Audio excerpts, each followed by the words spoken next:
Hello everyone. जैसा कि हम लोग लगातार क्वेश्चन को सॉल्व कर रहे हैं और देख रहे हैं क्वेश्चन कितना आसान होता है।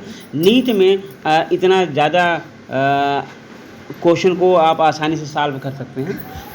बस तो ये होता है कि हम लोग रिवीजन नहीं करते हैं। अगर अच्छे से रिवीजन करें, प्रैक्टिस करें तो क्वेश्चन बहुत अच्छे से लग जाएगा। क्लियर है? जैसे उसी का हम लोग लेते हैं। देखिए क्वेश्चन दिया है 181, बहुत ही आसान दिया हुआ है। देखो कि जब भी सेंस क्वेश्चन आए statement first and statement second, तो उसमें क्या करें, उस लाइन को बार बार पढ़ें। जब बार बार पढ़ेंगे तो आंसर अपने आप निकल के बाहर आ जाएगा, है ना। जैसे देखते हैं, कहते हैं कि द प्रेजेंस और absence of hymen is not the reliable indicator virginity. बहुत प्यारा क्वेश्चन है, कई बार दिया हुआ है कि हाइमन अगर ब्रेक हो जाए या ना हो तो उसको हम वर्जिनिटी का इंडिकेटर नहीं मानते हैं। बिल्कुल सही जवाब है। अब स्टेटमेंट सेकंड दिया है the hymen is torn during the first quarters only. ये टोटली गलत है, क्योंकि साइंस कहती है कि क्वार्टर्स के दौरान नहीं। ये अगर कोई खेल रहा है, साइकिल चला रहा है, तो उस दौरान भी हाइमन ब्रेक हो सकती है। और अगर हाइमन ब्रेक हो गए तो उसका हम वर्जिनिटी का इंडिकेटर नहीं मानेंगे। तो इस हिसाब से जो लग रहा है वो इसका जो स्टेटमेंट फर्स्ट है वो तो बिल्कुल सही है, वो तो बिल्कुल सही है। लेकिन जो स्टेटमेंट सेकंड और टोटल क्या है, रॉन्ग है। इसका मतलब अब ऑप्शन हम देखेंगे कि statement first is true and second is false. तो मतलब बहुत आसान लगे कि पहला ऑप्शन सही है कि statement first is true and second is false है। देखो, तो जब भी इस प्रकार से क्वेश्चन आए स्टेटमेंट, उसको बार बार पढ़िए। जब बार बार पढ़ेंगे क्वेश्चन डर के मारे हाथ जोड़ कर भैया मैं सही हूँ, हमें लगाइए, ऐसा आ जाएगा। ठीक है, चलिए इस तरीके से हम लोग आते हैं सेकंड क्वेश्चन। सेकंड क्वेश्चन बहुत ही बेहतरीन है, एनसीईआरटी में सीधा सीधा दिया हुआ, आप देखिए पढ़िए। उसमें देखो दिया हुआ है एक लॉ होता है जिसको बोलते हैं हार्डी वीनबर्ग लॉ। ये हार्डी वीनबर्ग इक्विलिब्रियम बताता है कि अगर पॉपुलेशन में कोई डिस्टर्बेंस नहीं रहेगा तो पॉपुलेशन स्टेबल रहेगा। अब पॉपुलेशन डिस्टर्ब करने के फैक्टर दिए गए हैं, तो इसमें कहा गया which one of the following factor will not affect the Hardy Weinberg equilibrium. तो इसमें दिया हुआ पहला जीन माइग्रेशन इससे होता है, क्योंकि कुछ लोग एक जगह से दूसरी जगह जाएंगे तो जीन डिस्टर्बेंस हो जाएगा। तो कहने मतलब ये सही है, ये लागू होता है। दूसरा दिया हुआ है कांस्टेंट जीन पूल। अगर कोई चीज़ कांस्टेंट हो गया तो वहाँ डिस्टर्बेंस होगा ही नहीं, तो जाहिर सी बात है कि ये फैक्टर यहाँ पे लागू नहीं होगा। मतलब will not affect the Hardy, मतलब अगर कांस्टेंट जीन पूल है तो हार्डी वीनबर्ग इक्विलिब्रियम को डिस्टर्बेंस नहीं होगा। दैट मीन्स ये आपका सही लग रहा है। बाकी सपोर्ट करने वाले जेनेटिक रिकॉम्बिनेशन ये करता ही है, जेनेटिक ड्रिफ्ट इससे इक्विलिब्रियम अफेक्ट होता ही। यानी इस क्वेश्चन हमने क्या देखा कि तीन ऐसे फैक्टर हैं जो हार्डी वीनबर्ग इक्विलिब्रियम को अफेक्ट डालते हैं, like gene migration, genetic recombination और जेनेटिक ड्रिफ्ट। यानी जो जेनेटिक कांस्टेंट वो है वो अफेक्ट नहीं करेगा। यानी ऑप्शन कौन सा हो गया आपका, सेकंड ऑप्शन सही है। बहुत ही निहायत घटिया क्वेश्चन था, इसको देना ही नहीं चाहिए था, लेकिन अगर दे दिया तो हम लोग सॉल्व कर सकते हैं, बहुत आसानी से कर सकते हैं। तो इस तरीके से हम लोग अगला क्वेश्चन 182, ये रहा है आपका अगला क्वेश्चन 2 करोड़ रुपए के लिए। 183 की ये डायग्राम बिल्कुल एनसीईआरटी में दिया हुआ है। इसको बोलते हैं क्लोनिंग वेक्टर PBR 322। इसमें दो जगह छोड़ा हुआ है x एंड y जगह छोड़ा है और उसी का फंक्शन पूछा है कि दोनों का फंक्शन क्या है। यानी जीन x क्या शो करता है, जीन x में आप देखेंगे वो ORI शो करता है जीन x, और जो y है वहाँ होता है आपका बताता है क्या बोलते हैं ROP। ये x ORI शो करता है और y ROP शो करता है। तो ORI का मतलब होता है ओरिजिन ऑफ रेप्लिकेशन, यानी यहाँ से रेप्लिकेशन के इनिशिएशन होता है, यानी DNA से DNA बनता है, इसकी कॉपी बनती है। लेकिन जो x वाला जीन है उसको बोलते हैं ROP। ये क्या करता है कि कितना जो नंबर ऑफ कॉपी होती है प्लाज्मिड, यानी regulating the plasmid copy number with in the host. तो ये कॉपी नंबर को डिनोट करती है और ये ओरिजिन ऑफ रेप्लिकेशन को डिनोट करता है। इसमें देख लो कौन सा ऑप्शन है जो सही बता रहा है। इसमें ये ऑप्शन बता रहा है कि the gene x is responsible for controlling the copy number y and link the DNA and why are the protein involved in the replication of plasmid। यानी कहने मतलब आपका इसमें जो आपका चौथा ऑप्शन है वो सही कर रहा है। फिर से देख लीजिए, अगर आपको कोई कंफ्यूजन फिर देख लीजिए, साफ साफ लिखा है ना। Gene X is responsible for controlling the copy number of the link DNA, very good, and Y for protein involve in replication of plasmid. तो ये यहाँ पर शो करता है, तो इसको आप देखिएगा, समझिएगा, लगाइएगा, बहुत आसानी से क्वेश्चन लग जाएगा। क्लियर? चलिए चलते हैं आगे हम लोग इस तरीके से। यानी यहाँ पर जो ऑप्शन सही हुआ कौन सा हुआ, वो हो गया चौथा ऑप्शन सही हो गया। इस तरीके से हम लोग आते हैं अगला क्वेश्चन 184। ये तो बहुत ज़्यादा घटिया क्वेश्चन हो गया, ऐसा क्वेश्चन देना नहीं चाहिए। ये क्वेश्चन बहुत ही निहायती घटिया है। ये कंट्रासेप्टिव पिल्स के बारे में बताया। जब हम सेकंड चैप्टर पढ़ते हैं रिप्रोडक्टिव हेल्थ, तो वहाँ पे चैप्टर पूरा दिया हुआ है और उनका फंक्शन क्या है, ये सारी चीज़ें दिया हुआ। बहुत या NCERT में खोज सकते मिल जाएगा, बहुत ही ईजी क्वेश्चन था। तो इसमें क्या है, लेकिन हाँ ये कब लगेगा, जब इसको बार बार क्या कह रहेंगे, revision revision revision revision revision revision revision, बहुत ज़्यादा रिवीजन करोगे तब जाके इस क्वेश्चन सही हो पाएगा। और अगर रिवीजन नहीं करोगे तो सरल क्वेश्चन भी क्या हो जाएगा, गलत हो जाएगा। तो कहता है बायोलॉजी कहता है कि तुम मुझे रिवीजन दो, मैं तुम्हें क्वेश्चन का आंसर दूंगा। जैसे सुभाष चंद्र बोस ने कहा था तुम मुझे खून दो, मैं तुम्हें आज़ादी दूंगा। हेलो, सुन रहे हैं आप सभी लोग? तो बोल क्यों नहीं रहे हैं भाई?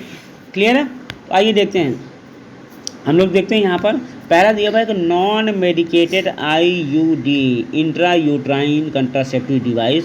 तो ये हम देखेंगे, ये आपका है थर्ड, यानी ए का थर्ड, नॉन मेडिकेटेड है। ये पहली लाइन दिया हुआ non medicated IUD Lippes loop.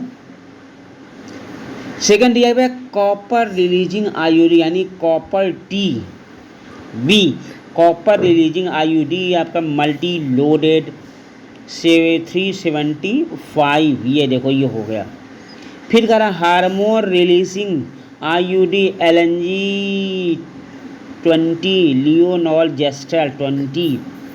फिर आया इम्प्लांट, इम्प्लांट आ गया सेकेंड, मिला लीजिए भैया। हेलो, ए का थर्ड और जो है बी का फर्स्ट, ए का थर्ड बी का फर्स्ट, ये देखो या तो सेकंड सही होगा थर्ड सही होगा। अब देखो सी का दिया हुआ फोर्थ, ये वेरी गुड, सेकंड आंसर सही हो गया। और डी का हो गया सेकंड, हो गया बिल्कुल सही जवाब। बहुत ही नियाजिक क्वेश्चन था, पढ़ना था, रिवाइज करता और आ जाता है आपका, है कि नहीं? चलिए इस तरीके से हम लोग लगातार क्वेश्चन सही करते जा रहे हैं, बहुत आसानी सही करते चले जा रहे हैं। अगला क्वेश्चन आपका आ रहा है 185। इसमें थोड़ा सा दिमाग लगाना पड़ेगा अगर दिमाग आपके पास होगा तो, लेकिन अफसोस दिमाग आपके पास होता नहीं है। दिमाग तो आपका मोबाइल देखने में लगा रहता है और कहीं लगा रहता है, तो आप क्वेश्चन नहीं कर पाते ही नहीं हो। और इसके बाद क्या करते हैं कि जब आप पढ़ोगे रिवीजन करोगे तो इसको इसको क्रम से लगाना रहता है। और जब आप क्रम से लगाओगे तो उसके लिए जो है थोड़ा सा रिवीजन चाहिए, पढ़ाई चाहिए, है कि नहीं है? तो जैसा कि हम लोग यहाँ पे हैं तो देखते हैं ये क्रम बनाया हुआ है। कह रहा है कि following are the stages of the cell division. जब आप सेल डिवीजन पढ़ोगे वहाँ पे आपको क्या मिलेगा, वो मिलेगा क्या बोलते हैं, स्टेज मिलेगा। जैसे एक होता है इंटरफेज, एक होता है सेल डिवीजन। इंटरफेज में होता है जानते हो G1 G2 and yes phase, G1 G2 और यस फेज यानी सिंथेसिस फेज होता है। तो यहाँ पर हम लोग क्या करें, जल्दी से देखते हैं, आते हैं देखते हैं कि इसमें देखिए कौन सा सही हो जाएगा। इसमें सबसे पहले आएगा, सब जानते हो भैया, आएगा G1 मतलब गैस फेज 1 यानी ई लिखोगे पहला, वेरी गुड। फिर आएगा आपका E1 आ गया, वेरी गुड, E1 यानी गैप फेज हो गया। फिर आपका आएगा गैप 2 से पहले आता है आपका सिंथेसिस फेज, जिसमें नए नए केमिकल सिंथेसाइज होते हैं, DNA रेप्लिक। आप जानते हो ना कि G1A होता है, G1 yes G2, G1 yes G2 होता है इंटरफेज। तो G1 हो गया गैप फर्स्ट, यस हो गया सिंथेसिस फेज, और G2 हो गया ये, यानी कहते हैं ECA, वेरी गुड, ECA। तो पहला हम लोग हो गया ECA, देखो ECA का ही मैच खा रहा है, ये मैच खा रहा है, सेकंड ऑप्शन। इसके बाद आपका आ गया कैरियोकाइनेसिस और साइटोकाइन यानी D और B, देख लो कोई ऑप्शन मिल रहा है, वेरी गुड, सेकंड ऑप्शन मिल दो कोई ECA D B। इतना निहायती घटिया क्वेश्चन कि आप आसानी से लगा सकते हैं। तो नीट बहुत आसान होता है। आप देखो इसमें कोई ऐसा क्वेश्चन है नहीं जो हमको परेशान करे, तो इसको आप आसानी से लगा सकते हैं। बशर्ते आपको रिवीजन करना पड़ेगा, प्रैक्टिस करना पड़ेगा, तब जा कर के सफलता आपको मिलेगी। कहते सक्सेस नीड सैक्रिफाइस, यानी सफलता क्या मांगती है? बलिदान मांगती है, त्याग मांगती है। कोई कहता है हमको ये चाहिए वो चाहिए, लेकिन मैं कहता हूँ उस चीज़ को पाने के लिए आप क्या खोने के लिए तैयार हैं। अगर किसी चीज़ को पाने के लिए कोई चीज़ खोने के लिए तैयार है, वो चीज़ आपको 100% मिल जाएगी। यानी आप नींद में सफलता चाहते हो, उसके लिए खोने के लिए आपके पास क्या? नींद कम सोना पड़ेगा, कम खाना पड़ेगा, हो जाएगा। अगर आपका जवाब है यस, तो आप जीत गए, आप नींद को निकाल दें और नींद को आप टॉप कर गए। Very good. आइए नेक्स्ट हम लोग चलते हैं क्वेश्चन 85 होगा, बैठ चलते 86 पर। ये देखो, ये भी बहुत ही निहायत ही प्यारा क्वेश्चन है और इस क्वेश्चन को हम लोग समझते हैं। पहले यहाँ पे देखो दिया हुआ है, choose the correct statement given below regarding the juxtamedullary nephron. पहले हम लोग देखते हैं नेफ्रॉन दो तरीके का होता है, एक आपका होता है कॉर्टिकल, एक आपका होता है जक्स्ट्रामेडुलरी नेफ्रॉन होता है, दो प्रकार। तो जो कॉर्टिकल नेफ्रॉन होता है ये आउटर कॉर्टेक्स में पाया जाता है, और जो जक्स्ट्रामेडुलरी इनर कॉर्टेक्स के अंदर पाया जाता है, यानी मेडुला के काफ़ी करीब होता है।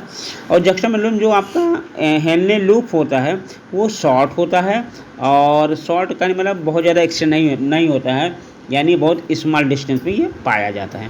और जबकि जक्स्ट्रामेडुलरी वाला क्या तो लॉन्ग होता है और डीप होता है, लॉन्ग होता है और डीप होता है। और इसका जो बेसिक फंक्शन होता है किसका? कॉर्टिकल का। ये मेनली आप कह सकते हो फिल्ट्रेशन में काम करता है, जबकि जक्स्ट्रामेडुलरी जो होता है आपका वो आपका यूरिन को कंसंट्रेट करता है, यूरिन और वाटर को बैलेंस करता है, ये सारी चीज़ें इसमें आपको मिल जाएगी। अब हम लोग आते हैं ऑप्शन में कह क्या रहा है। पहला ऑप्शन दे रहा है loop of Henle juxtamedullary runs deep into the medulla. यही मैंने बताया भी आपको कि जो लूप होता है जक्स्ट्रामेडुलरी वो काफ़ी डीप होता है, और जब डीप हो जाएगा तो पहला ऑप्शन क्या हो जाएगा? हेलो, सही हो जाएगा। दूसरा कह रहा है कि juxtamedullary nephron outnumber the cortical nephron, बिल्कुल गलत। Juxtamedullary nephron are located into the column but in total गलत। Renal corpuscles of juxtamedullary nephron is lie outer portion of the, जबकि जानते हैं जक्स्ट्रामेडुलरी हमेशा होता है डीप, ये भी गलत। यानी सही कौन सा हो गया? पहला ऑप्शन सही हो गया, पहला ऑप्शन, ठीक है। 186, यानी क्वेश्चन आप देख रहे हो आसान होता है, बशर्ते उसको डीपली पढ़े नहीं होते, मेहनत नहीं की होती, इसलिए हमसे वो दूर भागता है। अगर आप अच्छे से रिवाइज करें, क्वेश्चन से टकराहट करें, तो आप आसानी से क्वेश्चन लगा सकते हैं। क्यों कि हारा वही है जो लड़ा नहीं है, यानी क्वेश्चन का आप प्रयास करें तो लग जाएगा। देखो अगला क्वेश्चन आपके लिए 3 करोड़ रुपए का। The following are the statement about the non chordate. पहले हम जानते हैं कि कॉर्डेट के कैरेक्टर क्या है, तभी तो हम नॉन कॉर्डेट के कैरेक्टर पता कर पाएंगे। यानी एक होता है कॉर्डेट, हेलो घबराओ नहीं, एक होता है चलो 1 मिनट पहले हम देखते हैं कॉर्डेट कैरेक्टर क्या होता है। कॉर्डेट कैरेक्टर क्या होता है? एक होता है गिल स्लिट, क्या होता है? गिल स्लिट होता है। दूसरा क्या होता है? पोस्ट एनल टेल, ये तो रहता है पंजे गिल स्लिट। और एक होता है नोटोकार्ड, प्रेजेंस ऑफ नोटोकार्ड, ठीक है। और क्या होता है आपका? वेंट्रल नर्वस सिस्टम, यानी गिल स्लिट होगा, फरेंजियल गिल स्लिट होगा, प्रेजेंस ऑफ नोटोकार्ड होगा, वेंट्रल नर्वस सिस्टम होगा। और चौथा होता है पोस्ट एनल टेल। तो नॉन कार्डियन में सब एब्सेंट होगा, तो नॉन कार्डियन वाइज हम लोग क्या देते हैं? Correct the following are statement about the non chordate. Non chordate कहते हैं देखो firing is performed by gill slit, ये आपका कॉर्डेट का करेक्टर है। नोटोकार्ड एब्सेंट, ये आपका नॉन कार्डेट का करेक्टर है। सेंट्रल नर्वस सिस्टम में डॉर्सल, ये कॉर्डेट का करेक्टर है। हार्ट इज डॉर्सल, ये नॉन कॉर्डेट का करेक्टर है। और पोस्ट एनल टेल एब्सेंट, ये भी नॉन कॉर्डेट का करेक्टर है। तो नॉन कॉर्डेट करेक्टर कितना हो गए? 1, 2 और 3, यानी बी ये हो गया आपका, कौन ऑप्शन? बी हो गया। और इसके बाद कहाँ गया? हार्ट इज प्रेजेंट डॉर्सल, ये भी आपको हो गया, कौन सा हो गया? डी।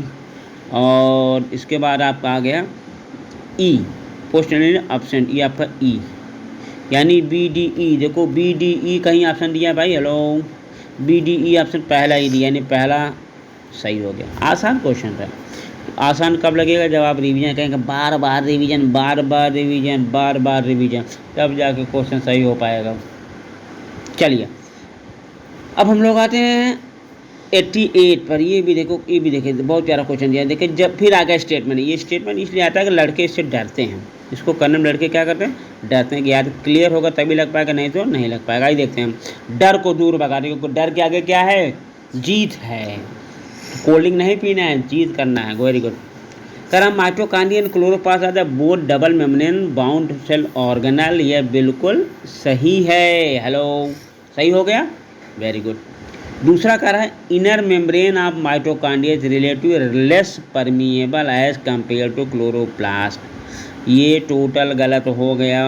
दोनों का मेम्ब्रेन परमिएबल होता है बराबर, न किसी कम न किसी का ज़्यादा। इसलिए पहला सही और दूसरा गलत। Statement first is correct and second is incorrect, यानी पहला ऑप्शन सही हो गया।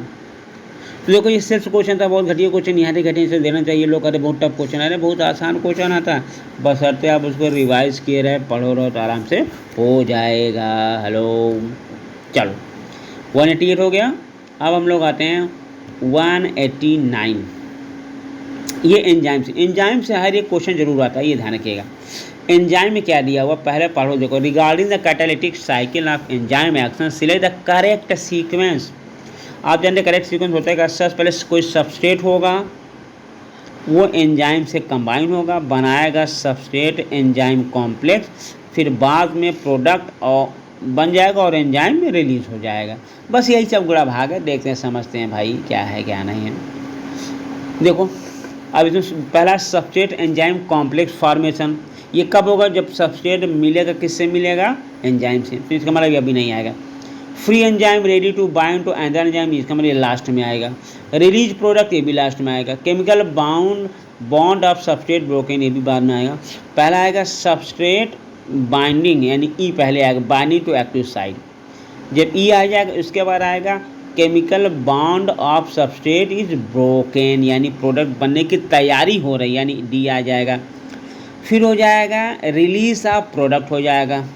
जब रिलीज ऑफ प्रोडक्ट हो जाएगा तो फ्री एंजाइम आपका कहाँ गया? सॉरी, अभी ये नहीं आएगा, अभी आएगा बॉन्ड ब्रेकिंग हुआ तो अब सबस्ट्रेट एंजाइम कॉम्प्लेक्स, पहले ई आएगा। एक मिनट, इसको फिर हम देखते हैं, कन्फ्यूजन नहीं करते हैं। सबसे पहले आपने क्या किया? Substrate binding to active site, very good, E आपने ले लिया। चलिए अब जब सबस्ट्रेट बाइंड होगा तो अब क्या होगा? कॉम्प्लेक्स बनेगा। क्या बनेगा? कॉम्प्लेक्स बनेगा, यानी ई ए आएगा। अब जाकर के वो बॉन्ड को ब्रेक करेगा, यानी डी आएगा। जो बॉन्ड ब्रेक हो जाएगा तो फ्री एंजाइम, अभी हमारा गोली अभी कहाँ गया? रिलीज ऑफ प्रोडक्ट हो जाएगा और इसके बाद रिलीज ऑफ प्रोडक्ट हो जाएगा, फिर जाके फ्री एंजाइम जो है अगले में जाकर के जुड़ेगा, यानी ईद सी बी कहाँ है? तीसरे में है। फिर समझ लो सबस्ट्रेट बाइंड एक्टिव साइट होगा, उसके बाद फिर कॉम्प्लेक्स बनेगा, फिर कॉम्प्लेक्स बनने के बाद chemical bound to substrate broken, कहाँ गया? ब्रोक हो जाएगा। जब ब्रेक हो जाएगा तो प्रोडक्ट बनेगा, प्रोडक्ट बाद फ्री एंजाइम खाली हो जाएगा और दूसरे से नए प्रोडक्ट सबसे से जुड़ जाएगा। बहुत आसान क्वेश्चन, थोड़ा समझना था इसमें, ठीक है। तो ईद सी बी देख लीजिए कौन ऑप्शन है? तीसरा है, सही हो गया। चलिए लास्ट क्वेश्चन आपका होने जा रहा है। ये भी बहुत प्यारा क्वेश्चन है, ये भी क्लास 11 का दिया हुआ है। आपको पता है कि वेव्स होते हैं, जब आप पढ़ेंगे क्या पढ़ेंगे? इलेक्ट्रोकार्डियोग्राम जब आप पढ़ेंगे तो उसमें वेव्स निकल कर आएंगे, P wave, T wave, Q R S, ये सब पढ़ के मिलेगा, वेव्स मिलेगी। तो वो वेव्स क्या क्या शो करती हैं, एक बार पढ़ोगे तो अपने आप मिल जाएगा। जैसा कि इसमें दिया हुआ है कि पी वेव हमेशा होता है depolarization of atria, depolarization of atria, यानी ऑर्टी का अगर कॉन्ट्रैक्ट करेगा। फिर क्यू आर एस कॉम्प्लेक्स जो होता है वो वेंट्रिकुलर कॉम्प्लेक्स में होता है, यानी हो गया। टी वेव जो होता है रिपोलराइजेशन ऑफ वेंट्रिकल होता है, और टी वेव जो होगा फर्स्ट हो जाएगा। यानी कहने मतलब क्या हो गया? ए बी सी और डी, ए का क्या हो गया? ए का थर्ड, देखो ए का थर्ड एक ही है, वो भी चौथा, यानी सही हो जाएगा अपने आप। तो एक ऑप्शन देखकर भी सही हो सकता है, देखिए कोई थर्ड नहीं, सिर्फ ए का थर्ड। आपको क्लियर ए का थर्ड होगा तो यहीं लगा दो, चौथा लग जाएगा। एक ही ऑप्शन देकर के आप पूरा सही कर सकते हो। कुछ को ए का थर्ड किसी दिया है? कहीं नहीं दिया, सिर्फ एक दिया, ए का थर्ड, ए का, और बी का सेकंड है, बी का सेकंड हो गया, और सी का फोर्थ हो गया, और इसके बाद डी का फर्स्ट हो गया। बिल्कुल सही जवाब। तो देखा इस तरह क्वेश्चन हम लोग लगाएं, क्वेश्चन बहुत आसान होता है, बस हम लोग पढ़ते नहीं है। रिवीजन, मोस्ट रिवीजन, बहुत ज़्यादा रिवीजन, जितना ज़्यादा रिवीजन होगा उतना ज़्यादा क्वेश्चन सही होने के चांस, यानी revision equal to right answer, are equal to right answer. जितना ज़्यादा यानी डाटिव रिवीजन डाटिव प्रोपोर्शनल टू आपका आंसर, ऐसा कर सकते हो। जितना ज़्यादा रिवीजन उतना ज़्यादा आंसर आपका सही होगा। R is dative proportional to A. ठीक है, तो इस तरह से हम लोग मिलते हैं अगली क्लास में। अब तो शायद लास्ट और रहेगा 2024 का लास्ट 91 से 200 तक हम लोग क्वेश्चन लगाएंगे। इसको मिलने वाले अगले टॉपिक पर आएंगे। पढ़िएगा, रिवाइज करिएगा, अपने नाम रोशन करिएगा, घर का नाम रोशन करिएगा, पूरे देश का नाम रोशन करिएगा। कोई दिक्कत हो, कन्फ्यूजन हो, डायरेक्ट हमसे आप कांटेक्ट करिए। फ़ोन नंबर आपका पड़ा हुआ है, फिर भी मैं एक बार दे रहा हूँ। जो भी आपको ज़रूरत हो वो आप लगाइए, है ना। ठीक है, बाकी आप टेलीग्राम जुड़ सकते हैं, व्हाट्सअप। इस वीडियो को ज़्यादा ज़्यादा फैलाएँ बच्चों को, ताकि बच्चे मदद ले सकें, अच्छे से पढ़ें, रिवीजन, उनको कोई दिक्कत ना हो, और इसके बाद टकाटक क्वेश्चन सही करें और नाम रोशन करें। ठीक है, thank you, best of luck आपको, बेस्ट ऑफ लक। और मोबाइल नंबर हमने दे चुका कई बार, फिर भी आपको हम एक बार फिर से दे रहे हैं।